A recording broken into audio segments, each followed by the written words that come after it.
my guts, they just haven't been good lately. Yeah. Hang on.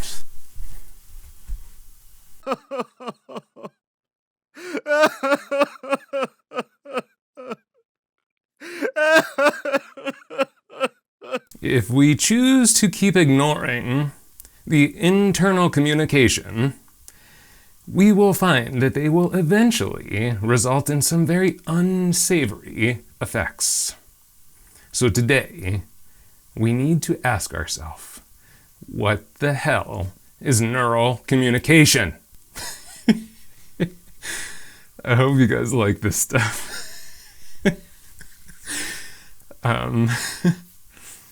So let's talk about head communication.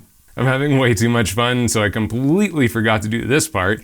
Hey friends, I'm Andrew Carruthers from The Journeyist, MBIT coach and MBIT coach trainer.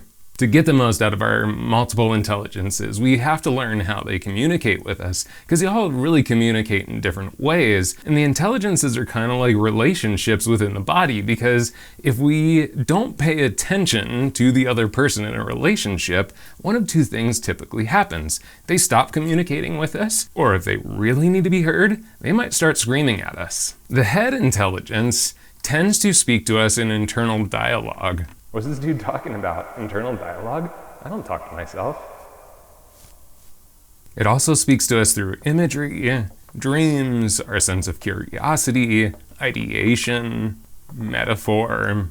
The head brain typically is pretty loud when it comes to storytelling and the internal dialogue. The part that we often miss are those more subtle cues that it offers us, like the imagery and metaphor aspects. The heart intelligence tends to speak to us more through feelings and emotions, attraction and repulsion, kinesthesia in that area, which might be a sensation of warmth or cold or tightness or even pain. It speaks to us with the rhythm and the pace of the heartbeat, the breath itself. And the heart brain very often speaks to us in metaphor or symbology. And the heart does sometimes speak in words, but it's typically more simple, subtle, very quiet language that's very heart-based. More often, the communication from the heart is going to be much more subtle. So let's take something like crying. Crying is usually something that's very heart-based communication, but it's something that we're taught to squash down, to push down, because it's not cool or that it makes us weak. But it's not the tears itself that are the truth, it's the message that the tears are sharing with us. And our gut intelligence tends to speak to us through hunger and craving, motivation, apprehension or warnings of danger, physical sensations like butterflies in the stomach, digestive issues, the throat tightening up or choking sensation, and, of course, like the others, metaphor. The gut will also sometimes speak to us in words, but like the heart, it's typically very subtle, very quiet words that are just simple things that are gut-based language. And just take notice that within all three intelligences, one of the ways that our intelligences speak to us is through metaphor.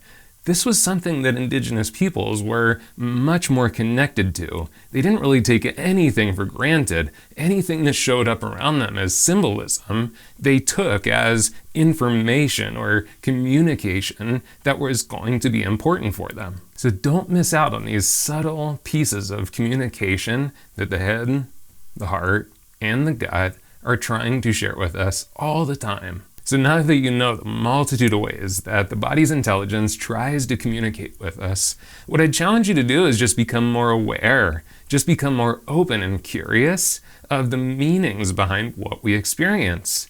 Instead of just popping another Tums the next time you get a bellyache, maybe also try to tap in and see if there's something that is gut intelligence or gut-based that maybe you're ignoring. And when things start to get emotional, maybe don't run from them.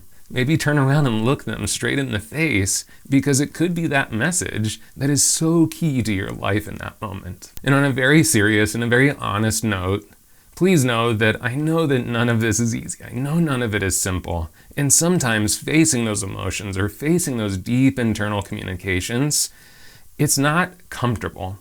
So this is the time that it's time to set up an exploration call with a coach. and I'm happy to be that person. Or I also can make recommendations for you if I'm not the right person. But if you're interested, please reach out to me through social. You can find me on any social platform, or head to the website, thejourneyistlife.com.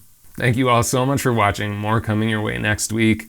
I'm Andrew Carruthers from The Journeyist.